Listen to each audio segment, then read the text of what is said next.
ఏమాత్రం వెరపు లేకుండా మంచి మర్యాదలకి, రాజకీయాల్లో గౌరవానికి, అడ్మినిస్ట్రేషన్లో సంప్రదాయాలకి ఏమాత్రం విలువ ఇవ్వకుండా కమ్మవారిని ఓపెన్గా, టార్గెటెడ్గా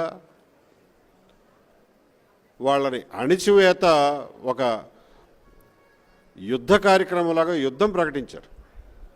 అది వీడు వచ్చిన తర్వాత జరిగినటువంటి కొత్త మార్పు. ఆ పరిస్థితుల్లో 30వ తారీఖున ప్రమాణ స్వీకారం చేశాడు.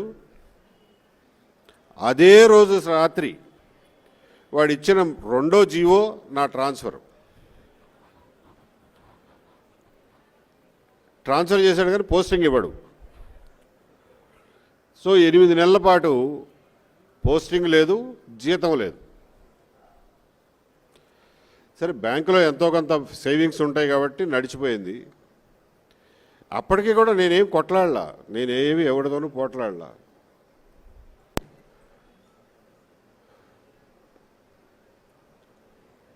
అజయ్ కల్లాం దగ్గరికి 2-3 సార్లు పోయి, ఏమంటే పోస్టింగ్ ఇవ్వకపోయారు, బాగానే ఉంది, మరి జీతం కూడా ఇవ్వకపోతే ఎట్లా బతుకుతామా, మేమేమి అంత ఆస్తులు ఉన్న వాళ్ళం ఏం కాదు, అదిగాక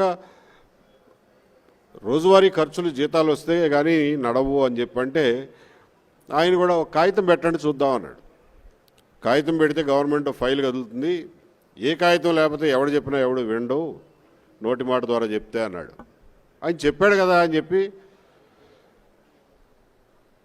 జనవరి 6వ తారీఖున 2020 సంవత్సరం జనవరి 6వ తారీఖున బాబు నాకు పోస్టింగ్ ఇవ్వండి, ఇవ్వకపోతే కనీసం జీతం అన్న ఇవ్వండి అని చెప్పి ఒక లెటర్ పెట్టా, ఒక్క పారాగ్రాఫ్తో 4 వాక్యాల్లో.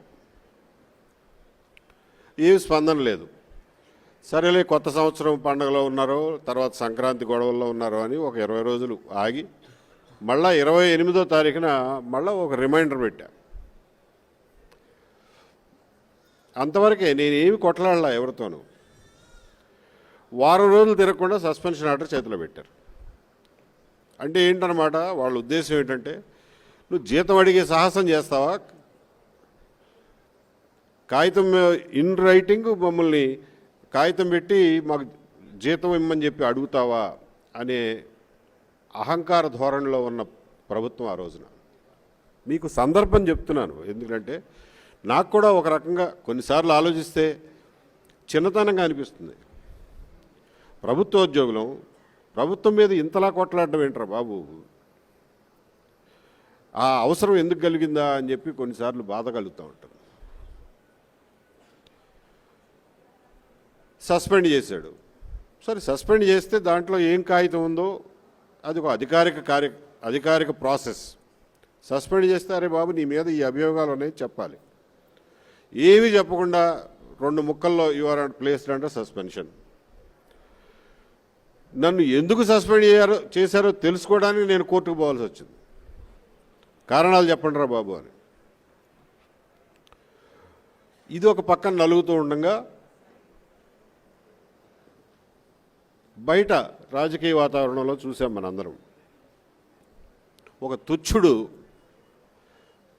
వాడు కుర్చీలో కూర్చునే కుర్చీ కాలి గోటికి కూడా సరిపోని తుచ్చుడు కరోనా కాదు ఇది కమ్మరోనా అంటాడు.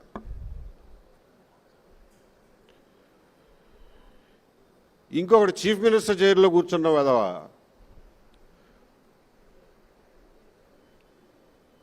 ఎలక్షన్ కమిషనర్కి కులాన్ని ఆపాదించి ఆయన నిర్ణయాన్ని కులానికి అంటగడతాడు.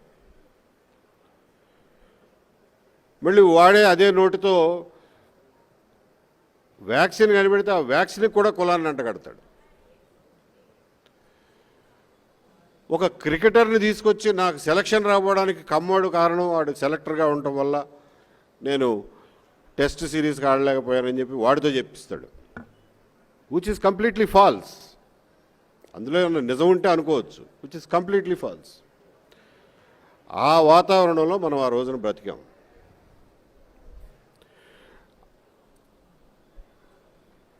ఆ వాతావరణంలో నా మీద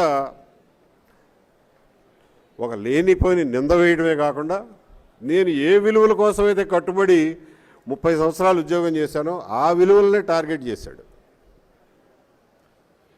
కాబట్టి అవతలున్నది గవర్నమెంట్ అయినా భగవంతుడైనా కానీ తిరగబడకుండా ఉండను.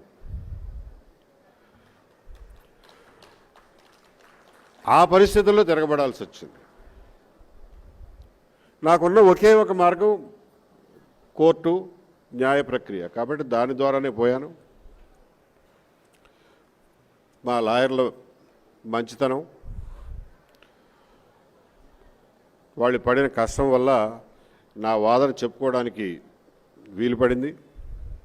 న్యాయస్థానాలు ఎంతో కొంత పనిచేస్తున్నాయి కాబట్టి నేను ఒక న్యాయస్థానం తర్వాత ఒక న్యాయస్థానంలో గెలుచుకుంటూ పోయాను. వాళ్ళు అప్పీల్ చేసుకుంటూ పోయారు. రోజుకి 50 లక్షలు ఇచ్చి లాయర్లను పెట్టి గవర్నమెంట్ తరఫున వాదనలు చేసేంత ఖర్చు పెట్టారు. సరే, అదొక సుదీర్ఘ పోరాటం అనుకోండి. నేను ఇదంతా ఎందుకు చెప్తున్నానంటే, నన్ను చూసి ప్రతివాడు గవర్నమెంట్ మీద కొట్లాడమని ఆ ఇన్స్పిరేషన్ తీసుకోకండి. మూలకి నెట్టబడిన నాడు తిరగబడడం తప్ప వేరే మార్గం ఉండదు. దానికి మానసికంగా మనం అందరం సిద్ధంగానే ఉండాలి ఎప్పటికైనా.